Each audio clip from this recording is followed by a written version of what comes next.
Hi everyone, I hope you're having a wonderful day.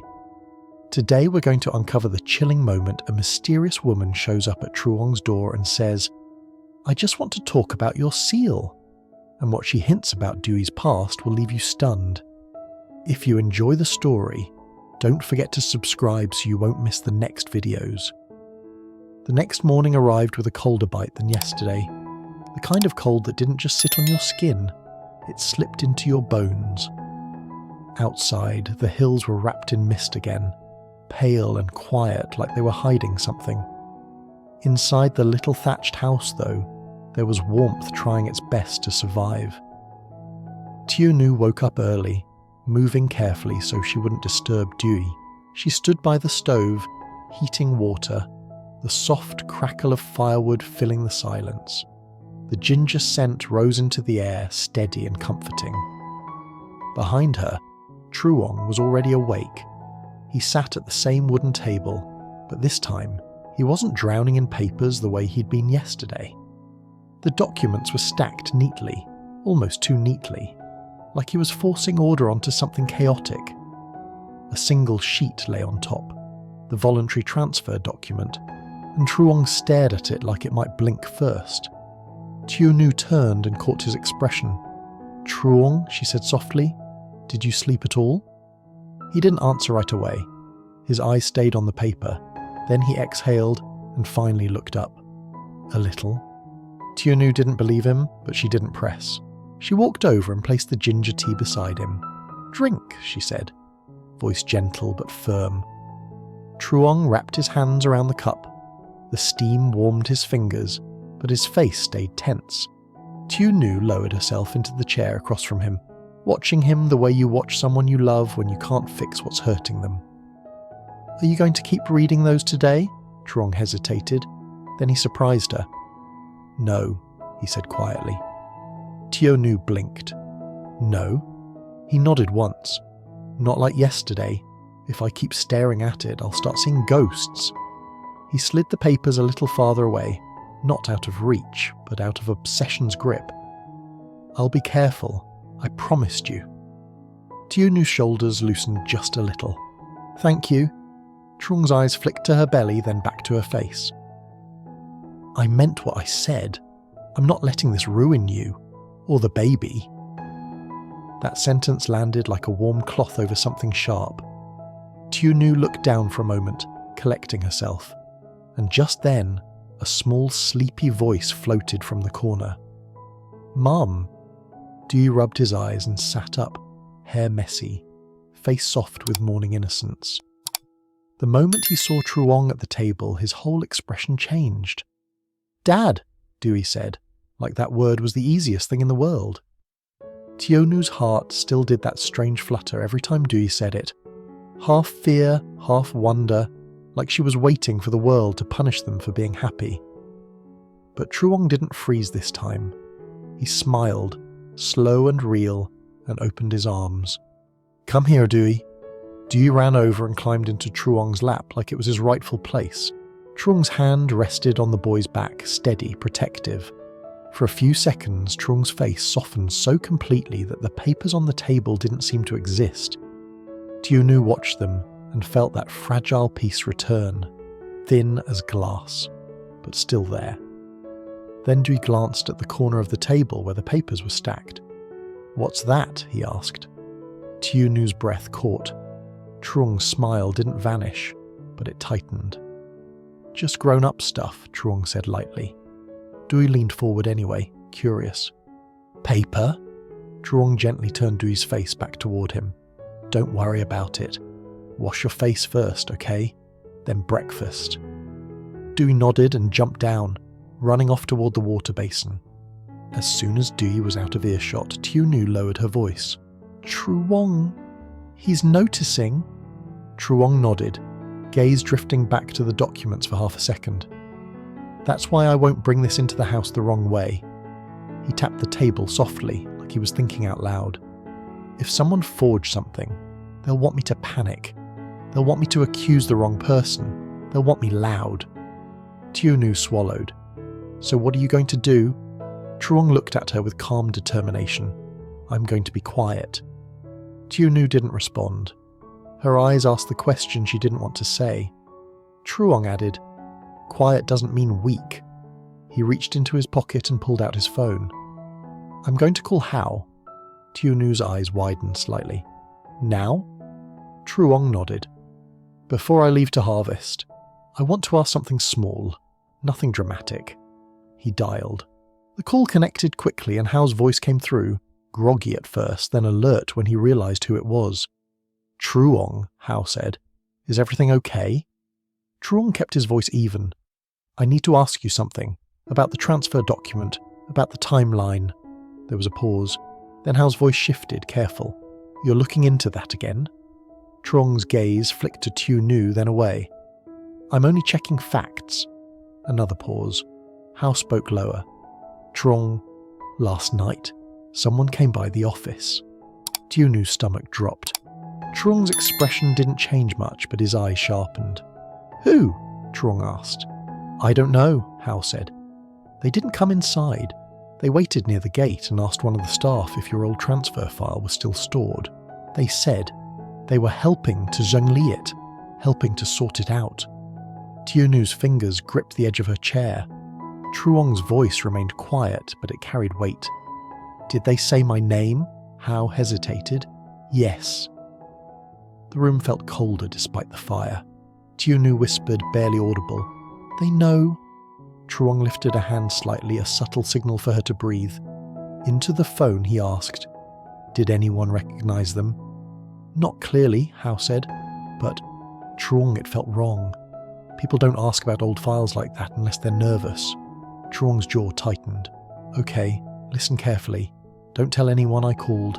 Don't tell anyone I'm checking timelines." Hao inhaled. "Truong, are you in danger?"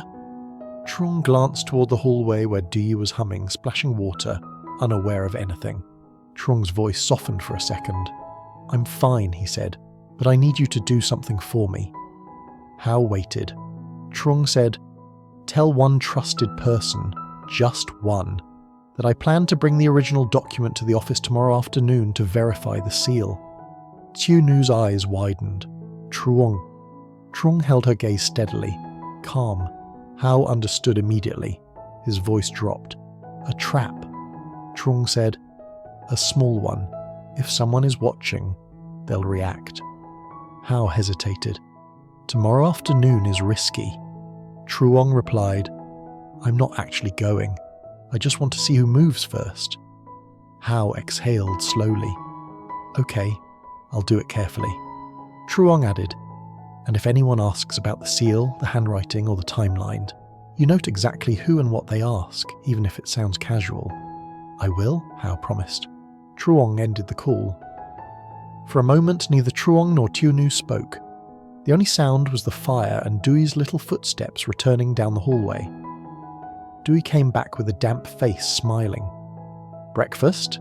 Tieu forced a smile. "Yes, baby. Sit." Truong stood up, smoothing his shirt, acting normal so Dewey wouldn't feel the shift in the air. He lifted Dewey onto the chair, then helped set out the food.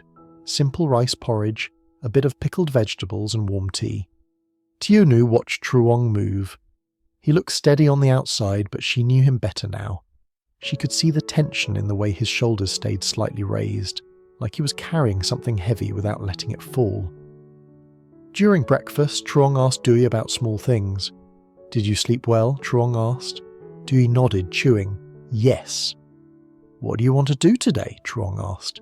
Dewey thought hard. "Oranges." Tieu laughed softly. "Always oranges." Dewey grinned, then suddenly said, "Dad, yesterday you looked sad." The spoon in Tieu's hand paused midair. Truong's eyes softened. "Did I?" Dewey nodded seriously. "Like, when you look at paper." Truong took a breath, then smiled gently. "Sometimes papers are confusing." Dewey leaned in, whispering like he was sharing a secret. "I saw paper before, too." Tieu's heart jumped. "Dewey, when?" Dewey frowned, trying to remember. "A long time. Before. When Mom cried." Tieu's face went pale. Truong's voice stayed calm, but his eyes changed. "Do you remember who had the paper?" Tieu tilted his head. A man? Tieunu's throat tightened. What man? Tieu shrugged, then added something that made the room tilt slightly. He had red, like stamp. Truong and Tieu locked eyes. Tieu kept talking, innocent and sure. He gave it to Mum. Mum cried. I was small. Tieu felt her chest tighten so hard it almost hurt. She tried to speak, but no sound came out. Truong reached across the table, gently covering her hand. It wasn't just comfort. It was a silent message. I heard it too. Tieu looked between them. Mum, you okay? Tieu swallowed hard and forced a smile so fast it almost looked like pain. I'm okay, baby. Just surprised you remember. Tieu nodded, satisfied, and went back to eating. But Truong's eyes didn't return to the porridge. They were distant now, calculating. A man, a paper, a red stamp.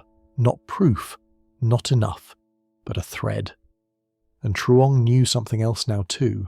If someone was already asking how about the file, and Tieu remembered a stranger with a red stamp from the past, then the storm wasn't coming. It had already started. Truong squeezed Tieunu's hand once, gentle but firm, then released it and stood up as if everything was normal. I'm going to harvest, he said calmly. Tieunu's voice trembled. Be careful. Truong nodded. I will. He grabbed his gloves, glanced once toward the stacked documents, and then looked back at Tieu with a quiet promise in his eyes. He would protect this home, even if the truth tried to tear it apart. As Truong stepped toward the door, the cold wind pushed against it like it was waiting on the other side, and when he opened it, the misty air rushed in, sharp, wet, and full of something unseen. Behind him, Tieu held her breath, and Tieu happily hummed at the table. And somewhere beyond the fog, someone was listening. Someone who didn't want Truong to find out what that seal and handwriting really meant. Truong didn't move for a full second. Not because he was afraid, because he was measuring. The woman's voice outside was calm, almost friendly, but it landed like ice. Tieu stood rigid beside the table, one hand hovering near her belly, the other gripping the chair. Her eyes begged Truong not to let danger inside. Truong kept his voice low. Tieu, take Tieu to the back room. Lock the inner door. But, Tieu whispered. Now, Truong said, gentle but firm. Tieu forced her breathing steady and turned toward the hallway. Tieu, she called, trying to sound normal. Tieu appeared with a small orange in his hands. Mum? Tieu crouched, smoothing his hair. Baby, we're going to play quietly in the back room for a bit. Tieu nodded easily. Okay? She guided him away, then shut the inner door. The click of the latch was soft, but to Truong it sounded like a promise. Another knock came, polite, patient. Truong, the woman said, as if they knew each other. I'm not here to cause trouble. Truong stayed off to the side of the door. He checked the window again. He only saw her, but he didn't trust what fog could hide. He spoke through the wood, voice steady. Who are you? The woman smiled.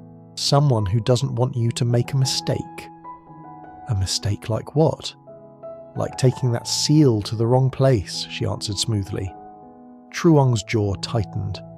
What do you want? Her tone stayed sweet. A conversation. Open the door, it's freezing. You can speak from there. A short pause. Then she sighed as if he was being stubborn. Fine. The voluntary transfer document you have? It will ruin you if you keep digging. Truong's eyes sharpened. You've seen it. I've seen enough, she said. And I know the handwriting isn't yours. The words hit hard. Truong kept his voice controlled. So it's forged. Maybe, maybe not, she replied. Sometimes documents are assembled. People add things. People remove things. It happens. Truong's stomach tightened. You're admitting someone altered it. I'm admitting the past is messy, she said calmly, and I'm advising you to stop pulling on threads. Truong said, Don't come to my home and tell me to stay blind. The woman's smile softened, almost sympathetic. I'm telling you to stay alive. You have a peaceful life now, Tieu and the boy, Dui. Truong's hand flexed. Don't say their names. Her smile sharpened. You're asking questions. People get nervous. Nervous people do ugly things. Truong's voice dropped. Then maybe they should have thought of that before they forged my life. A slight pause. The woman's tone changed, still quiet but colder. You don't remember everything, Truong. That's why you're dangerous. Truong's chest tightened. What does that mean? It means you're holding half a story and ready to burn the rest, she said. Truong didn't let her lead him. Say what you came to say. She stepped closer to the door, lowering her voice. Give me the seal and the original document. I'll make this disappear. Truong let out a small, humorless breath. Disappear for who? For you, she said. You can keep your warm dinner table. You can keep being dad. And if I say no, then people will clean up, she replied. And cleaning up is never gentle. Truong's eyes hardened. He needed information.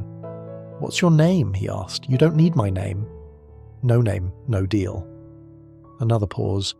Then, quiet as a confession, she said, Lin. Truong stored it instantly. Who sent you?